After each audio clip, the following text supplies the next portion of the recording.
Good morning. Happy New Year. Please stand to join us for our first song. We are coming in slow today. But number 40, Morning Hangs a Signal, if you'd like to stand and sing with me.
Hey, good morning. Good to see you guys. I haven't seen you for a while. You've grown. You what? You had hockey a lot, I assumed. How did you do? Yeah, you enjoying that? Good. You guys have all gotten a bit taller since I saw you last. Yes. Except for Mom, she's staying about the same height. You're not 7 years old. What? Oh, no. I don't believe. You're 6. You're going to be 7 soon. Yep. Well, it's good to see all of you. You guys are okay too. It's good to. No, welcome to one and all. Great to have you here at the Unitarian Universalist Church of Spokane this morning. Yeah, I know. It's okay. Where we join together to create a nourishing, liberal religious home and to champion justice, diversity, and environmental stewardship in the wider world. Or, as we say in short, we've actually been changing this a little. We usually say to create community, find meaning, and work for justice. But some wanted to change it to live justly, which I liked. But some don't.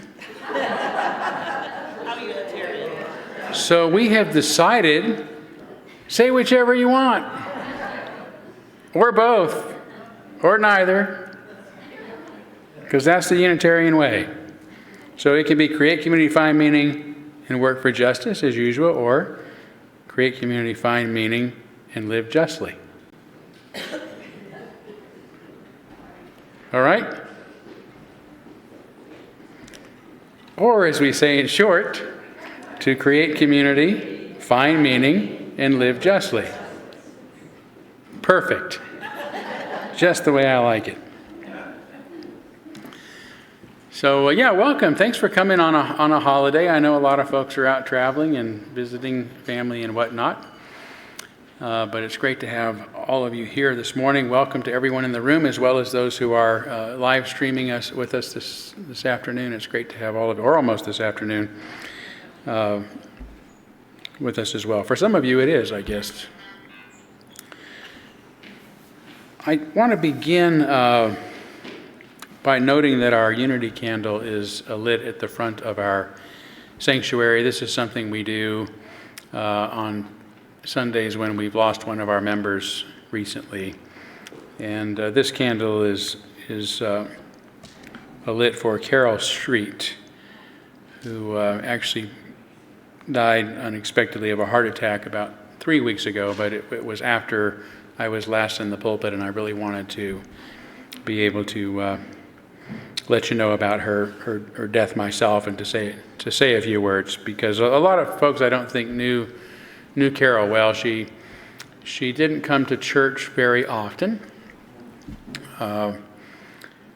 Probably those of you who attended some of the women's gatherings in the past remember Carol showing up. She's actually sister of Charlotte Street, for those who remember Charlotte and Cly Evans, Charlotte Street and Cly Evans.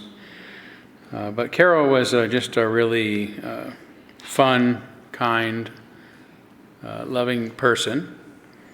And every time she did come to church, I was always welcomed with one of her big bear hugs and her kind and supportive words, and I'm going to miss having that around.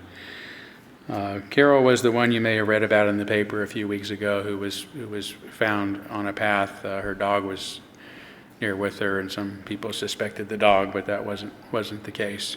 But that did add to Charlotte and her family's stress, trying to figure out what in the world happened, and we're, as bad as the situation is, relieved that it was a heart attack and not painful, terribly painful or long death. But nevertheless, a really sad time, and I'm going to miss having Carol. I didn't get to see her often, but I did see her infrequently, and I'm going to miss having her around for sure. So we kindle this, keep this candle lit throughout our service in honor of her light and her life, and also we'll be continuing to think of Charlotte and Cly and the rest of their family at this difficult time.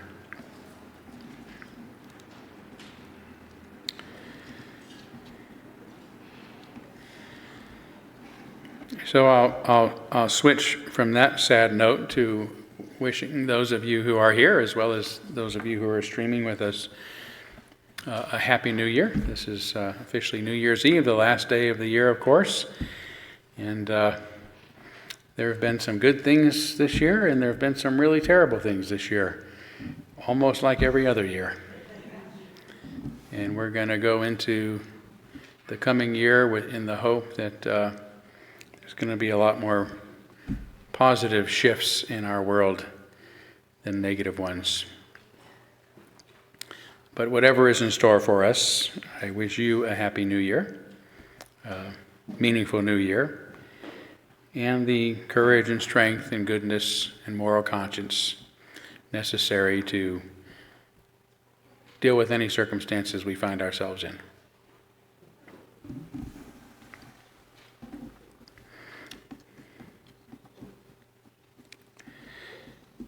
Yeah, that's enough for this morning. So why don't we take a few moments to greet one another, say hi to some old friends, make some new friends today, and if you are joining us more recently, please don't be too shy. We're very glad to have you.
Actually, I'm not doing Mickey Mouse today. I didn't know who was. I brought it just in case, but Stephanie's got us candle.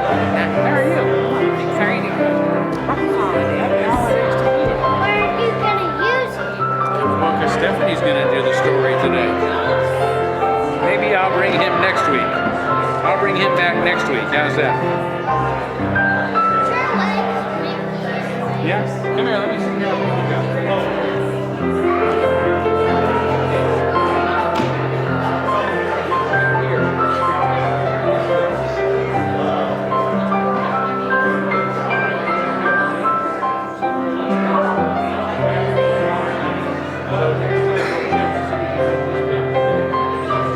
That's how we're going to measure. Okay?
All right, thank you. And as always, there's more opportunity to visit with one another during our social hour following the service, so please stay around for that. For those of you who might be joining us for the first time, there's coffee and tea behind that wall where the Christmas tree is now standing, so help yourself to that.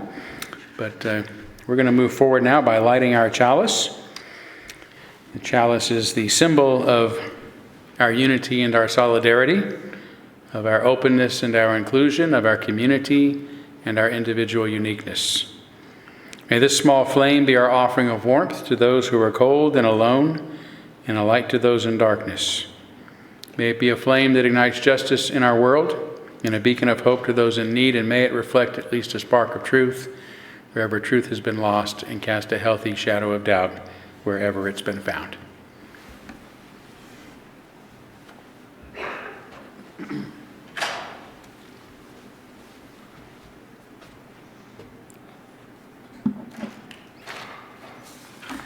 The opening words today is a synopsis of a conversation between naturalist Jane Goodall and writer Douglas Abrams as they collaborated on a book titled, appropriately, The Book of Hope. In their conversations that took place in Jane Goodall's compound in Africa, she defined hope as what enables us to keep going in the face of adversity. It is what we desire to happen, but we must be prepared to work hard to make it so. Abrams then asked, well, are hope and faith different? Oh, they're very different, she replied. Faith is when you actually believe that there is an intelligent power behind the universe that can be translated into God or Allah or something like that. We can believe in life after death or some other doctrine, but we can't know. But we can know the direction we want to go, and we can hope that it is the right direction. Hope is more humble than faith, since no one really can know the future. Hope is not an emotion. It is not a skill. It is an aspect of our survival. It's a human survival skill and trait, and without which we would perish.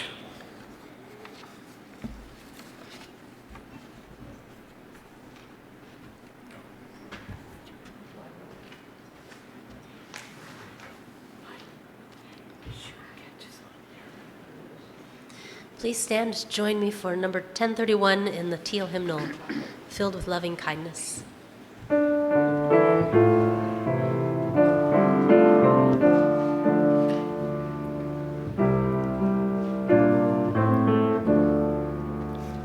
May I be filled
We'll now kindle our candles of care for those who are most on our hearts and minds this morning, and begin as we have been for the people of Ukraine, the people of Israel and the Palestinians, those parts of the world that are being devastated by the unnecessary violence going on there.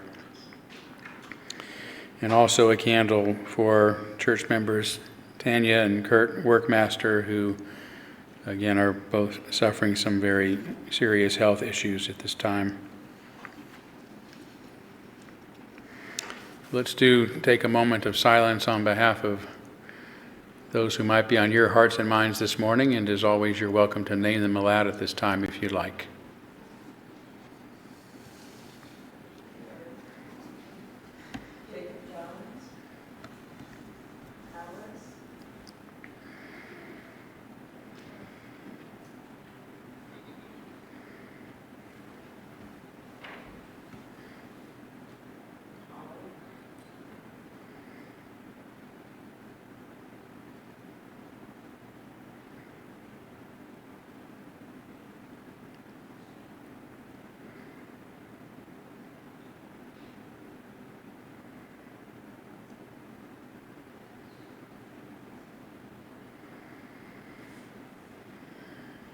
Those named aloud and those embraced in our silence, and all those who are suffering in our world at this hour, we hold in our community with compassion.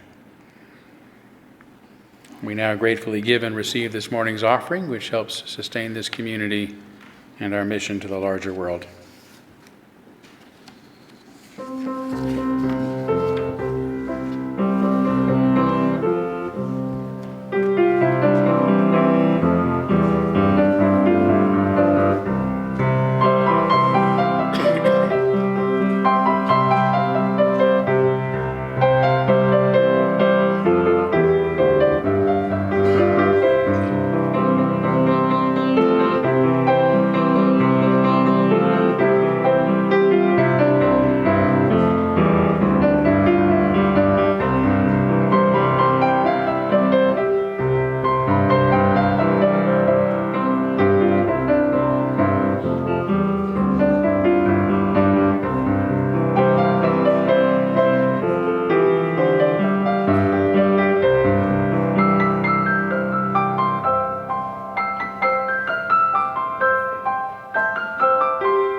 Thank you, Mara, one of my favorites. All right, at this point, I'd like to invite all of the children to come down for our story for all ages. Today's story is inspired by a book that was written by Becky Ray McCain. All right. Great to see you all.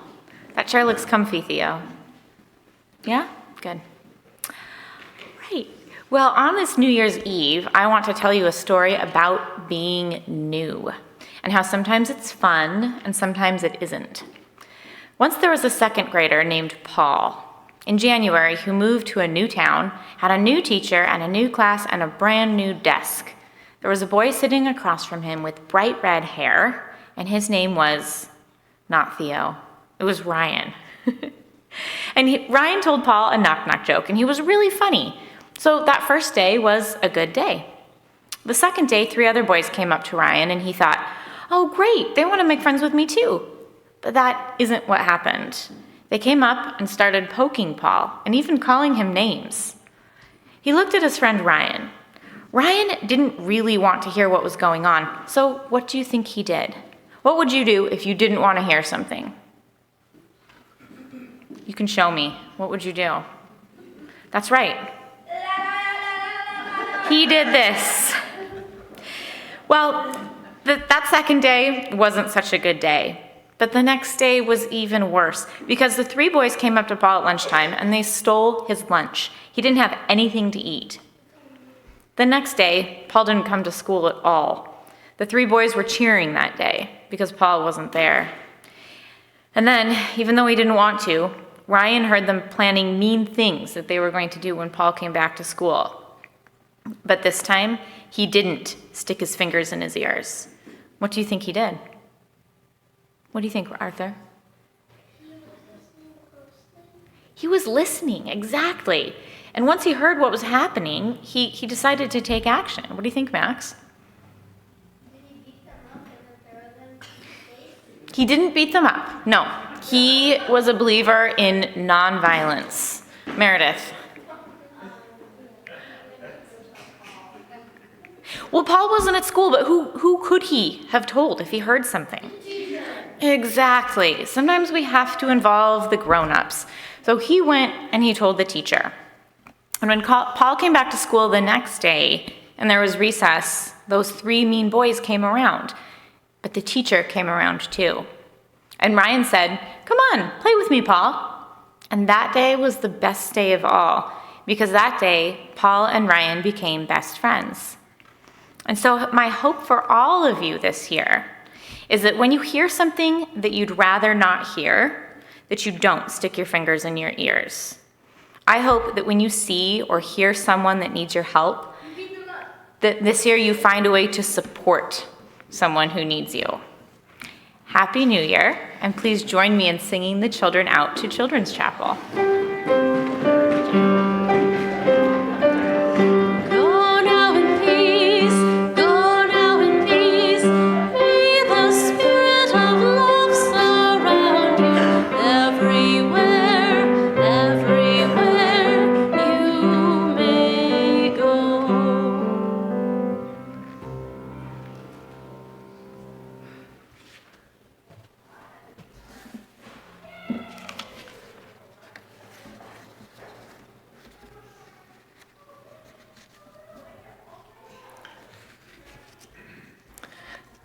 Now is the time in our service for contemplation and silence. Get comfortable. Relax into your breathing and go into that still space within. Consider these words by Joyce Sequicci Hiffler in her book, A Cherokee Feast of Days. If, like a Cherokee warrior, I can look at the new year as an opportunity to stand on new ground, then strength and courage are on my side. If I had waited for a long time for everything to be perfect, and there have been moments, brief as they were, that filled my expectations, then I can face the challenges. I will remember that things do work out. Bodies do heal, and relationships mend. Not because I said it, but because I believe it. It is time to make things right, to stay on the path. As water runs fresh and free from the woodland spring, so new life and meaning will bubble up from my own inner source. I will be still and steady, because there is nothing to be gained by showing fear in a chaotic world.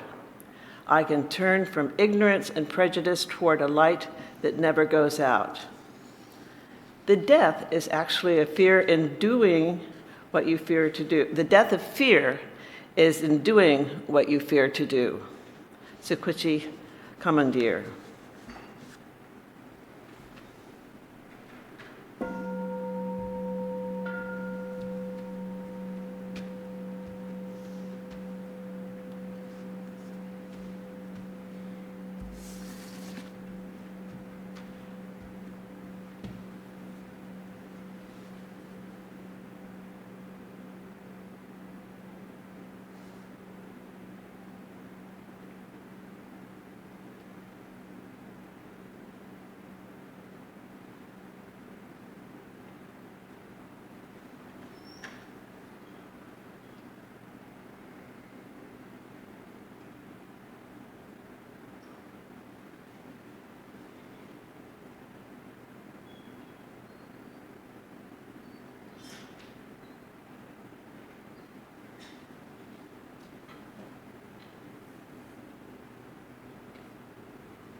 in the game. Oh, but I thought I'd ask you just the same. What are you doing on New Year's Eve? Wonder whose arms will hold you good and tight when it's exactly 12 o'clock that night, welcoming in the new year, New Year's Eve. Maybe I'm crazy to suppose I'd ever be the one you chose. Out of the 1,000 invitations you'll receive. Ah, but in case I stand one little chance, here comes the jackpot question in advance. What are you doing New Year's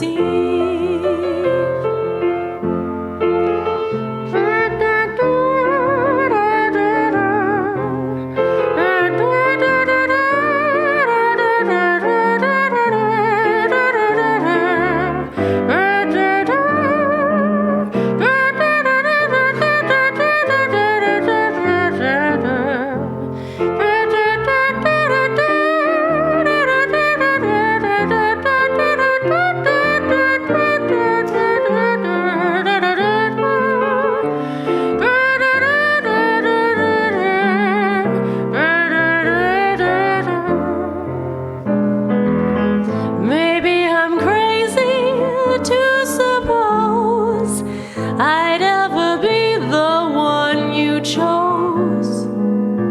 Out of the 1,000 invitations you'll receive.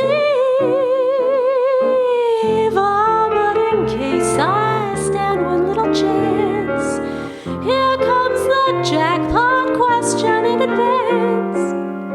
What are you doing New Year's Eve? Oh, what are you doing New Year's Eve?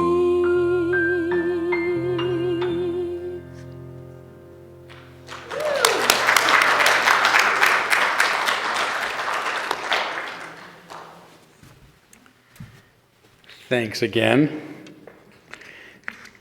You just witnessed the best part of the service.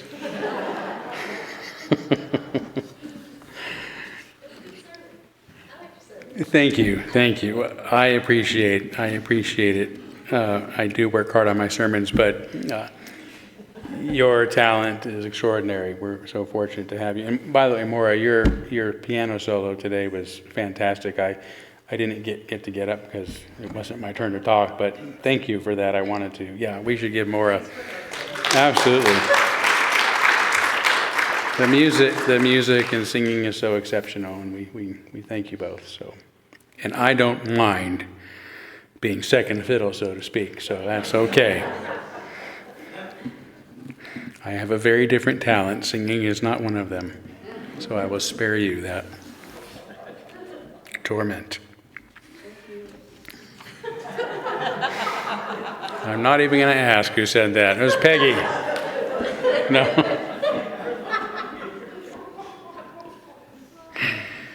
No, I'm going to talk today about the discovery of humanity. The discovery of humanity, which sounds like I'm going to go very far back in history.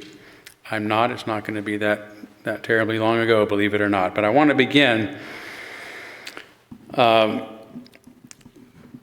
mentioning The Coddling of the American Mind, a book in which authors Greg Lukianoff and Jonathan Haidt begin by outlining the three great untruths that they believe have in recent years become widespread. And you can read the book if you want to know all three, but I want to focus on just one, the untruth of us versus them. The great untruth of us versus them, which they summarize as the idea that life is a battle between good people and evil people.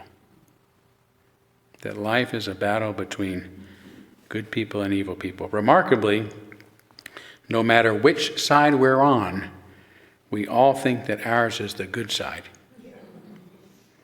which makes those on the other side the evil people to do battle with.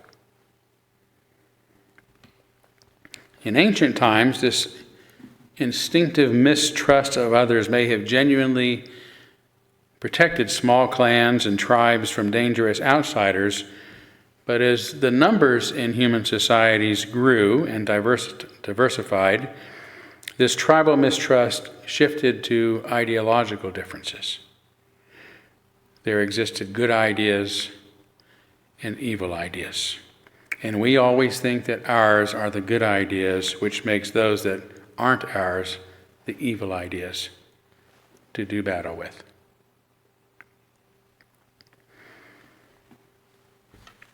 To be clear, I'm not talking about the practical nature of ideas, which does make some ideas objectively better than others,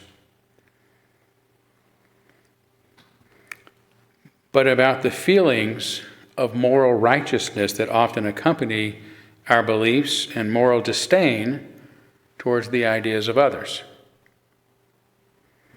These sentiments can lead to ridiculous upset, even among friends and family, over trivial disagreements. And they can lead to brutal persecutions and bloody wars, as they have throughout human history and continue to do today. Here's how I believe that we come to moralize our opinions and beliefs. Like most creatures, our first instinct is toward safety. As cognitive therapist Paul Gilbert says, the most important question faced every day by all animals, including humans, is whether their immediate environment is dangerous or not. That's the first consideration. So the first thing we want to do is feel safe. Our fundamental psychology. To feel safe, we rely upon our instincts to tell us what to do next. Stay put. Proceed with caution. Run like hell.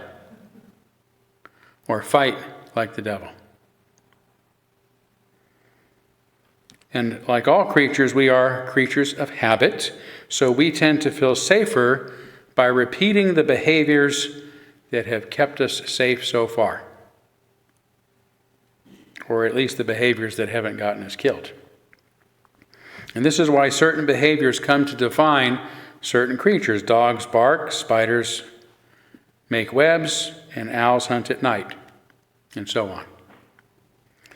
And because our particular species is a thinking species, our feelings are often expressed as ideas. Sometimes we can't even articulate our feelings without finding an idea to remind us of what it is we're feeling. Try it sometime. It is not safe to get off the trusted path. That's a thought that originates from a feeling.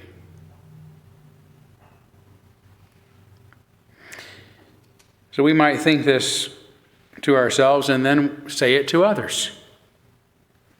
So the first thing that we do when we hear a new idea is to determine if it makes us feel safe or not.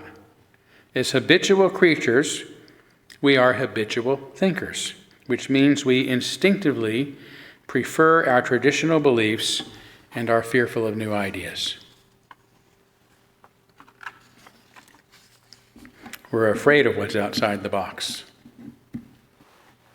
the unknown. And because we are also social creatures and instinctively want to keep those that we care about safe, especially our own offspring, we teach and pass on our old ideas. Don't stray from the path. Don't talk to strangers. Look both ways before crossing the street.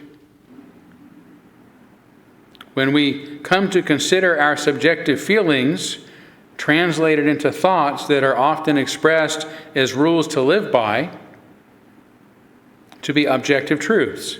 And because we think they are objectively true, we believe that they ought to be held and observed by everyone.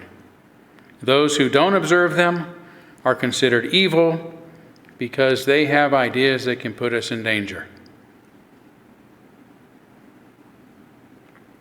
Hence, we have reached the point of moralizing our beliefs and feeling morally justified, righteous about imposing them upon others through culture, education, discipline, reward, punishment. Don't stray from the path becomes don't stray from the one true path. These once rules of thumb become our laws and our dogmas that get written down on decrees and etched in stone, which is another attempt to make them objective realities that exist outside of our subjective thoughts and feelings. In short, what begins as a subjective feeling and personal opinion becomes projected as objective truth and then moralized, which justifies us forcing our ideas onto others whether they agree with us or not. Our ideas are not only right, but righteous, or so we think. And because we are wedded to our ideas and beliefs because of instinctive and unconscious drives, we hold them to be true before we have any good reasons for doing so. They initially emerge for psychological reasons rather than logical reasons. We don't experience our thoughts this way. We experience our thoughts as being perfectly reasonable, perfectly rational. Because again, our subjective experiences are experienced through us as thoughts, when we become conscious of them at least. They become conscious to us as thoughts. And then we think of reasons to justify those thoughts, which are actually justifying a feeling. And we tend to think thinking is the other way around, that we have reasons that lead to a thought, and that impacts our emotions. Unfortunately, that's not the way it works unless we work really hard to live that way. And this is why we turn so many of our ideas into our thoughts into laws and doctrines, which are forbidden to break or openly disagree with without severe repercussions, including historically torture and even death, because many of our beliefs are actually rooted in nonsense rather than can be premises that can be rationally justified. So in their new book, The Canceling of the American Mind, Greg Lukianoff and his new co-author, Ricky Schlott, further argue that our widespread commitment to the great untruth of us versus them has become greatly exacerbated today because of the failure of academia and the recent advent of social media, resulting in what is often referred to as cancel culture. This term refers to intolerant college students and graduates who use social media to collectively demonize, dehumanize those they disagree with or who disagree with them in an effort to ruin their reputations and get them fired from their jobs. Over the last several decades, they write, many of the institutions tasked with teaching us how to argue productively have failed in their duties, most notably American higher education. They go on to say, and just as higher education began to fail in that mission, an epical technological shift took place that shook the foundations of our society and made everything worse. Personal attacks, dismissive cliches, an ever-growing body of taboos abound in virtual discourse. Rules of arguing that bring society closer to the truth are pushed to the wayside in favor of techniques that let you off the hook from actually engaging with your opponents. These destructive methods of argumentation caught on like wildfire for one simple reason. They help people assert moral superiority and win arguments by simply shutting down the other side.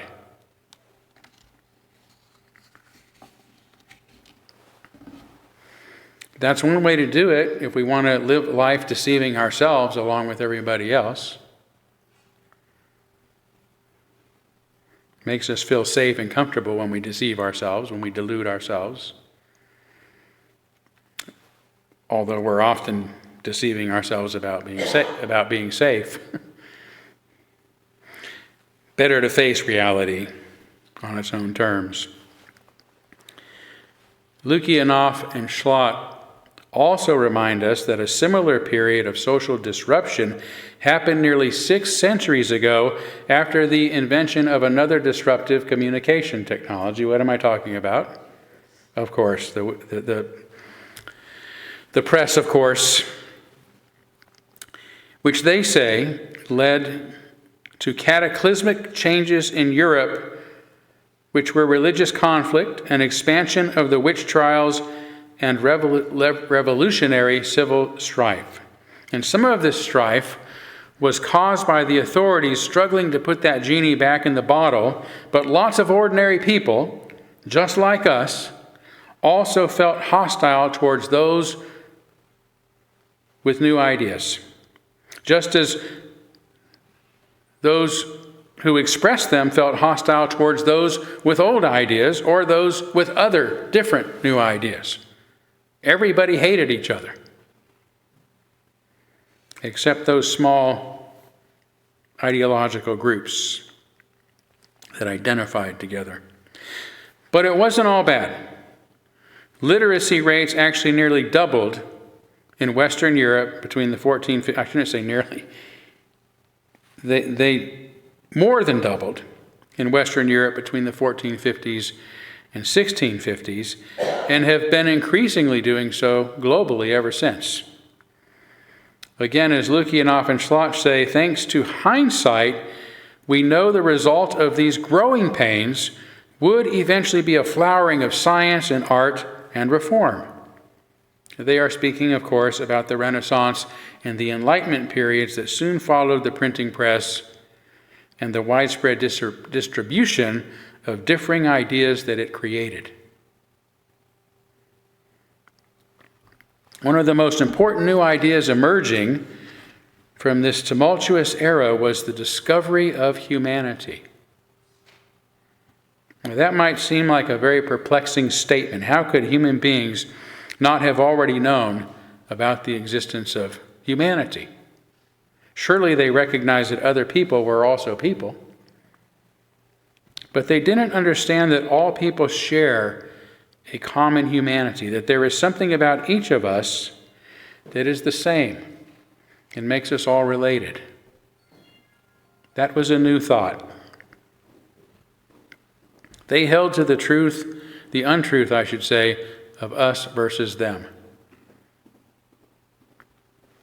They were still tribal in their mindset, connected to others not because of their common humanity, but because of their common king or their common kingdom or their common religion or their common ideas, decrees, and dogmas, but nothing so universal as the belief that all human beings are fundamentally the same, regardless of our many individual and cultural differences. Sadly, the printing press initially only made things worse. Bringing more voices into the public sphere only increased intolerance and the brutal and unjust lengths to which people would go to suppress them. The authorities pointlessly and violently struggled to regain control of the conversation, even as millions of others tried to force their own ideological tribes' righteous ideas on everyone else. And this was the turbulent atmosphere out of which the Enlightenment arose and was destined to arise, had to arise. With more literacy, more voices, and more ideas came more societal intolerance, suppression, and hostility. Sound familiar? With more literacy, more voices, and more ideas came more societal intolerance, suppression, and hostility. Until then, Christianity had only had one major dispute, leading to the Great Schism of 1054 CE and to the establishment of the Roman Catholic and the Eastern Orthodox churches. But between the invention of the printing press and the end of the Enlightenment, several other denominations emerged: Lutherans, Calvinists, Anglicans, Anabaptists, Mennonites, Hutterites, Amish, Baptists, Methodists, Unitarians, Universalists, and countless split-off groups from these. When I say countless, nobody can seem to agree about how many. There are so many splinter groups now, each with its own specific beliefs about what Christianity means. All of which led to the religious wars and persecutions that made this one of the darkest periods in human history. There can be little wonder why some Enlightenment thinkers began calling for tolerance, which meant, at the very least, live and let live. You don't have to agree with each other, but stop killing each other over your beliefs. As philosopher Suman Neiman writes, the Enlightenment emerged from a blasted landscape on a continent soaked with blood. It was a history of waves of plague without cure and ever-returning religious wars in which countless people died. Women were regularly burned alive as suspected witches, men thrown chained into dungeons for writing a pamphlet. Small wonder that no era in history wrote more or more passionately about the problem of evil. Into this landscape, the Enlightenment introduced the very idea of humanity. Prior to this, the dominant belief was us versus them. Our tribe, our kingdom, our religion, our beliefs versus everyone else, the others, the outsiders. Prior to the European Renaissance, its people only thought and spoke in Orthodox Christian terms. Any other way of seeing the world was considered heresy and was strictly forbidden. But at the very start of the Renaissance, as people began questioning church dogma, Francesco Petrarch, born in 1304 CE, just before the start of the Renaissance, became known as the father of humanism because he emphasized the studia humanitatis,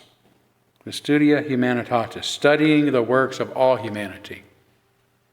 That was new. Think about that. In the 14th century. Let's not just study Christianity. Let's not just study one idea. Let's study all of them. Let's study the works of humanity.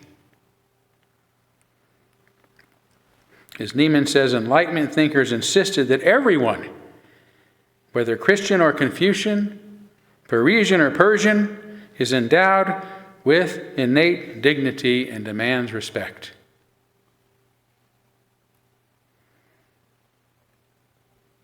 This is what led to the Enlightenment philosopher Immanuel Kant's categorically moral imperative that no person should be considered a means to another's ends, but should be considered an end within themselves. Rather awkwardly stated, but that was the first attempt at a humanistic ethic, at articulating a humanistic ethic, based upon the idea that all individuals have inherent worth and dignity.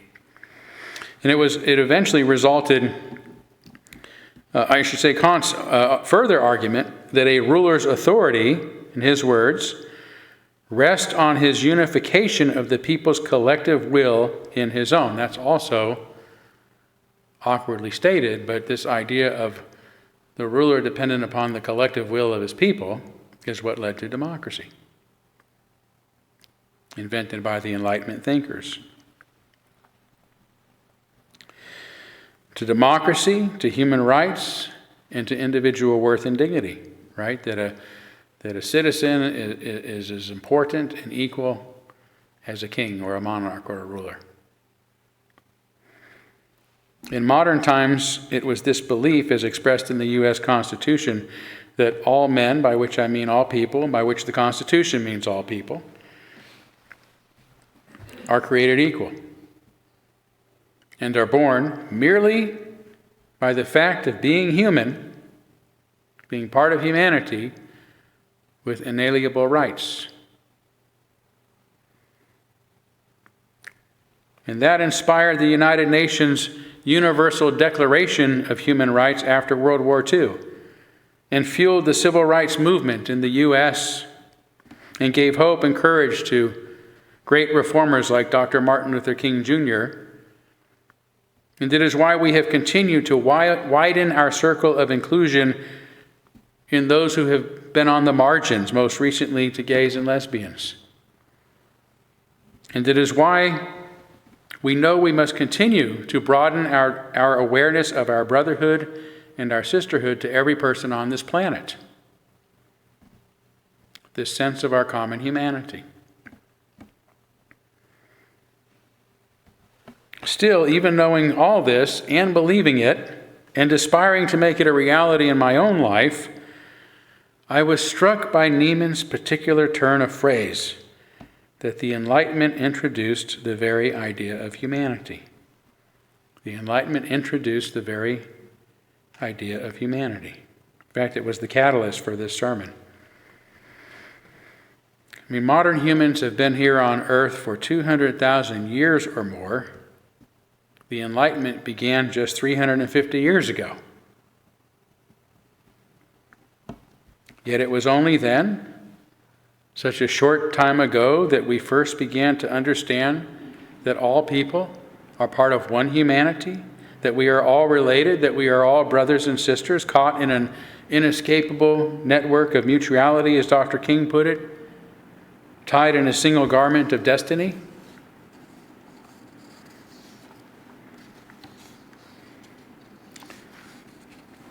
There's a pattern here that is remarkable and should be obvious, or made obvious, that the solution to conflict and injustice is the discovery or rediscovery of humanity.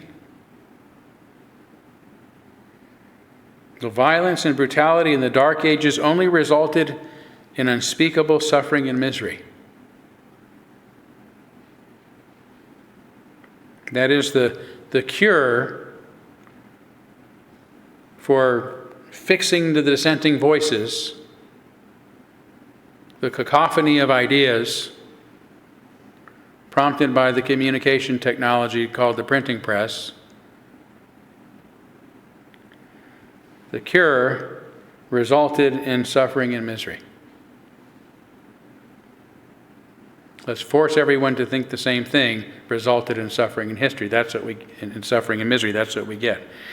There needed to be a better way of resolving our differences, in particular our ideological differences. But the days of forcing everyone to share one idea were over.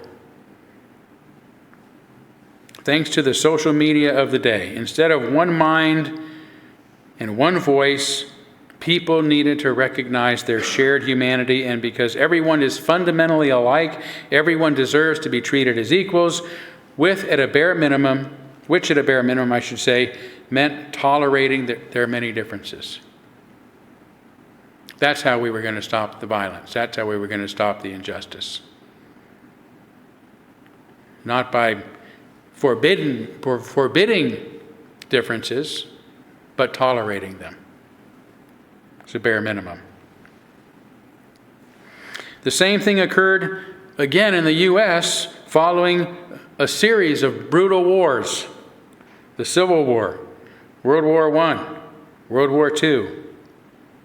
War wasn't working, not even with nuclear weapons now on hand.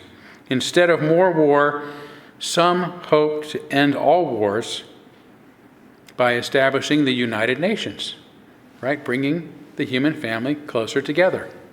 Another approach. Instead of being nations against nations, let's be nations with nations. Which immediately in 1948 at the end of the war, created the Universal Declaration of Human Rights in recognition, once again, of our common humanity. Its preamble begins by acknowledging the inherent dignity and of the equal and inalienable rights of all members of the human family is the foundation of freedom, justice, and peace in the world. The recognition of our common humanity is what will bring peace in the world. Not bombing cities and killing innocents, or the guilty for that matter. That doesn't work. It becomes unending.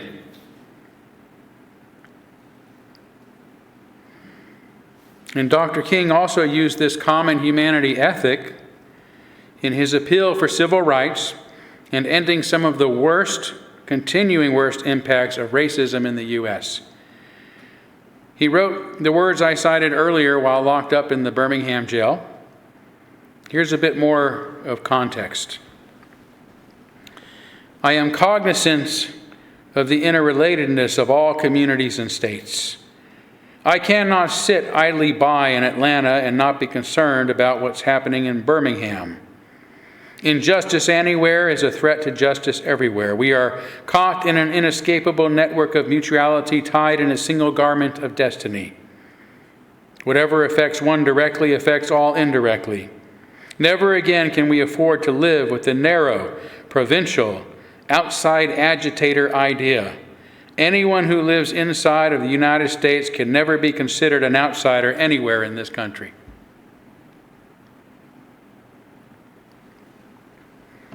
King was struggling to bring a divided nation together by appealing to the greater sense of our common humanity.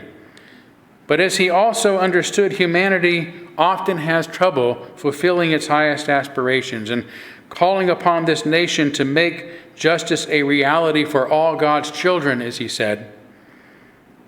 He was only asking that we fulfill the promise encoded in our own Constitution and Declaration of Independence by guaranteeing the inalienable rights of life, liberty, and the pursuit of happiness for everyone.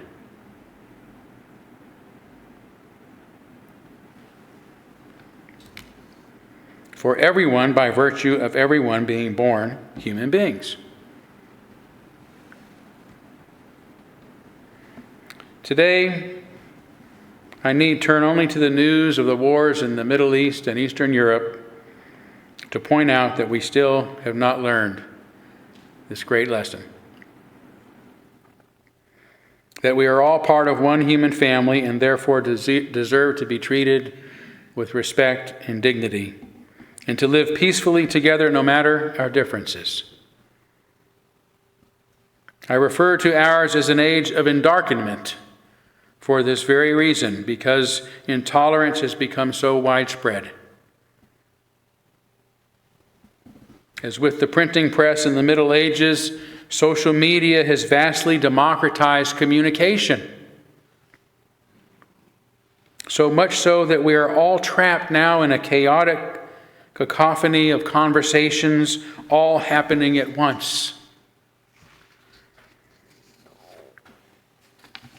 Constantly drowning each other out, even as each voice struggles for dominance.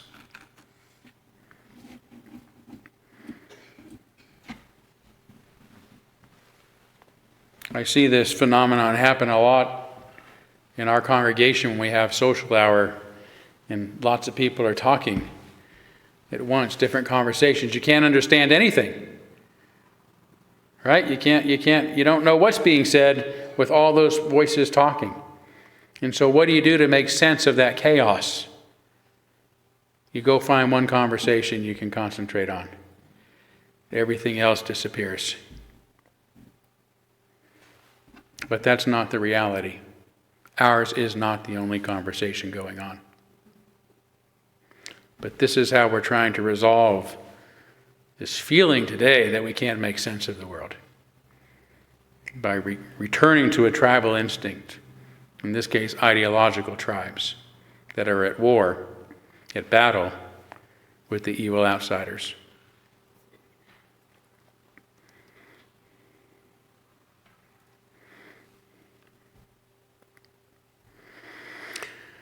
But if we can't arrest them or take away their lives, as we did in the Dark Ages, we'll discredit them on social media with ad hominem attacks and take away their livelihoods. That's one way to win a debate.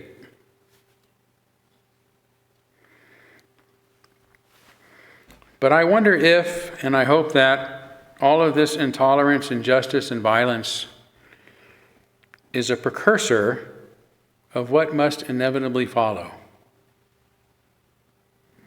The recognition that it isn't working.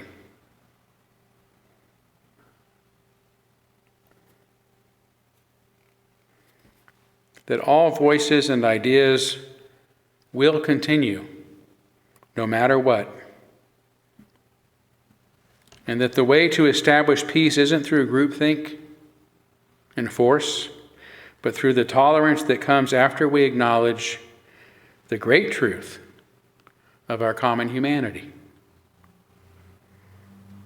This can occur again, as it did 350 years ago, as people grow weary of the discord and unrest, of stagnant governments that can't get anything accomplished because they're too busy disagreeing with each other.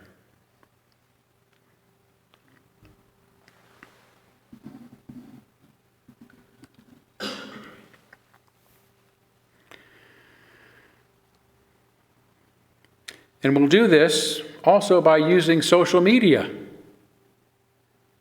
the tools at our hands, just as the Enlightenment pamphleteers used the printing press to begin calling for tolerance rather than vying for dominance. More of us have to do that. More of us have to be sick of the violence and the deadlock and begin calling for tolerance rather than vying for dominance. So I call upon everyone who might be listening,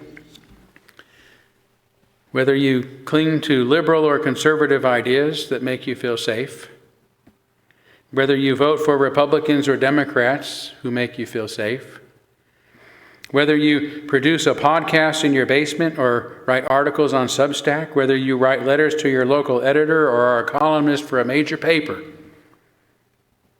whether you like to blog or express yourself on Facebook or X, whether you are a pundit on Fox News or MSNBC or occasionally join a group or club just to discuss the world's problems,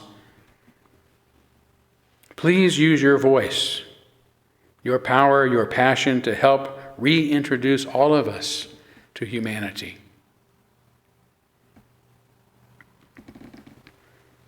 For if the notion of us versus them is a great untruth, the great truth is that violence and injustice and war is always a matter of us versus us. Us against ourselves. Putin is fighting himself. Israel and Hamas are fighting themselves. Social media trolls are canceling themselves. As the Buddhist saying goes, every murder is a suicide.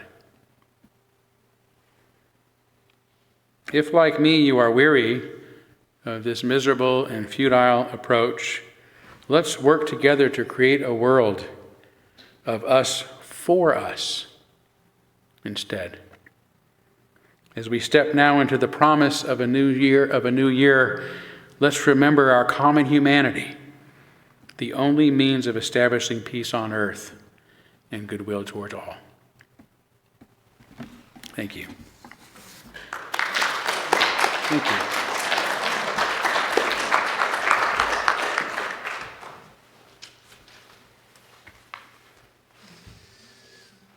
Please stand and join me for our last hymn, New Year's Eve.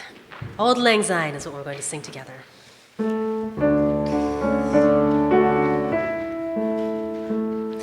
Should old acquaintance be forgotten,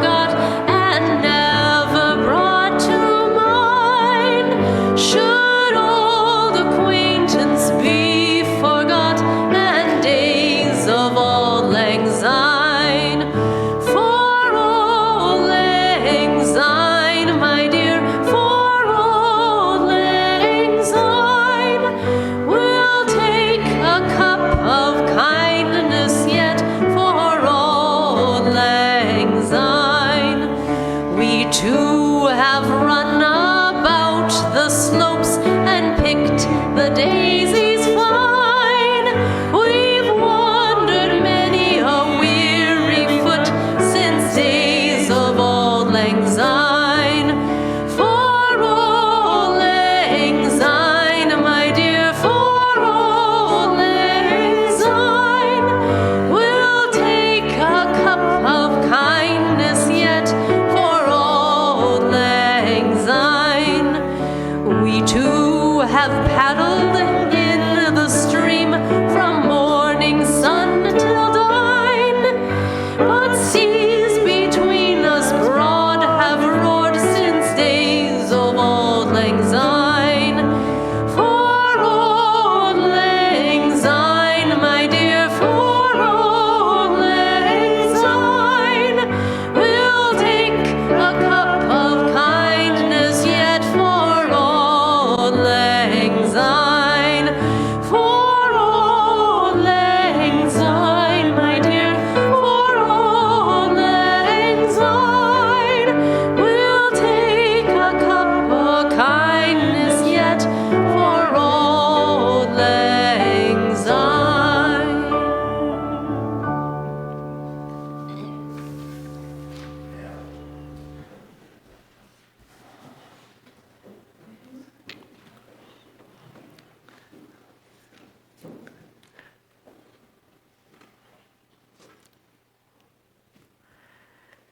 It's a lovely thing to turn away from the busy work, to pay attention to our loved ones and loved things. We know how we wait to be told we are important. We should never wait to say or think something beautiful that will make someone's day easier and more secure.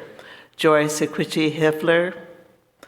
Amen. Blessed be. Salam alaikum and shalom.